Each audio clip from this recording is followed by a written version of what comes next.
So, yeah, Londa, you pussy asshole, you stay recording me. So why don't you go ahead and request up and let's go ahead and get this out of the way, because I don't even know who the fuck you are, you worthless bum. Anyway, see how toxic good. My swats, baby, big dog shit. My swats, got them like, whoa. My swats, baby, big dog shit. My swats, all we know. Big dog. I've got a few things to address based on what I've been seeing over the past few weeks. First and foremost, Londa, this needs to be said clearly. Carolina has never directed me to do anything. And honestly, I'm not convinced you fully understand the terms you're using. You brought up criminal conspiracy and solicitation of a crime, but what crime are you even referring to? Do you actually know what criminal conspiracy means?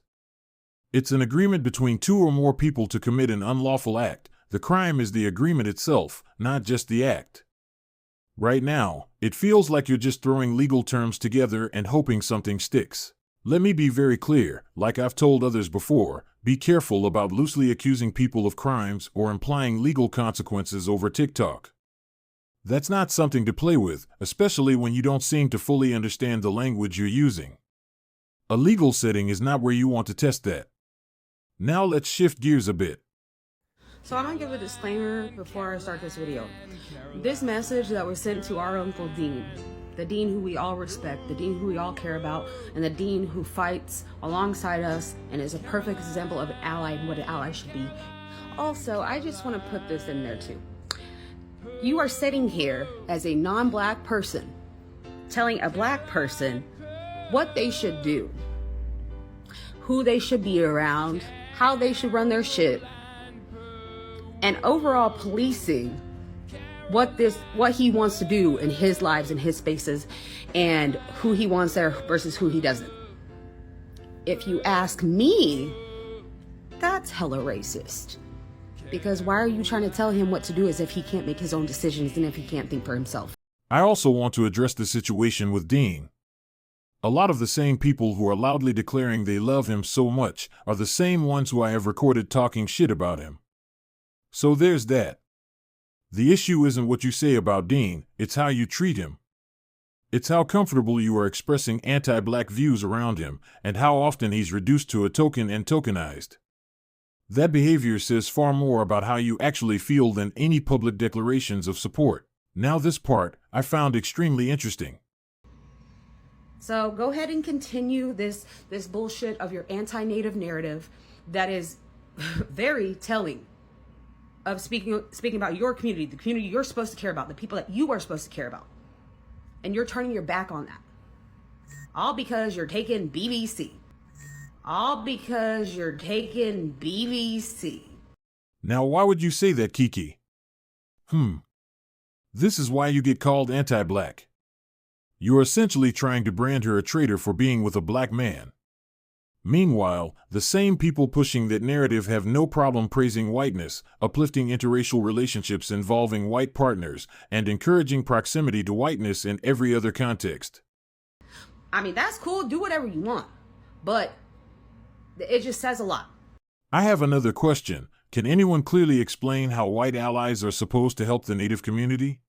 That, the rhetoric that she spreads, this whole anti-white thing, is just so antithetical to, our mission. We need allyship. We need that. And we just don't need somebody out here spreading that and then, permeating. How are the same people whose ancestors came to the Americas specifically to displace Native American people now being positioned as the solution to the very problems that history created? Some people claim they're standing up against pretendians, yet at the same time rely on anti-black stereotypes and tropes that target the entire black community. Anti-blackness is not overused as a term. What this really highlights is how normalized anti-black attitudes have become in certain spaces. You clearly understand the harm of negative stereotypes, because you recognize how damaging they would be if directed at your own community. Native Americans, and it was the same thing of that white people say, like, oh, while you guys were killing each other, unaliving each other all the time before anybody got here. And it was bringing up all these histories like they were right there. Like they seen it all. for themselves, like they witnessed it all themselves. And there's a lot of finger pointing about being alcoholics and drug addicts, and I'm freaking tired of and that particularly is coming from the Black communities. And to be clear, this is exactly why I side-eye a lot of people on TikTok who claim to advocate for POC and Native Americans. Advocacy isn't just a label, it's reflected in actions, consistency, and accountability. How are you advocating for Native Americans when you're seeking proximity to the very same people that seek your destruction?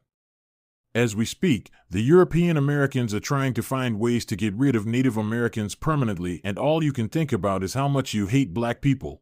Do you think Native Americans today are birthright citizens under your test and under your friend's test? I think so. I mean, obviously they've been granted citizenship by statute. Put aside the statute. Do you think they're birthright citizens? No, I think the clear understanding that everybody agrees in the congressional debates is that the children of tribal Indians are not birthright citizens. I understand that's...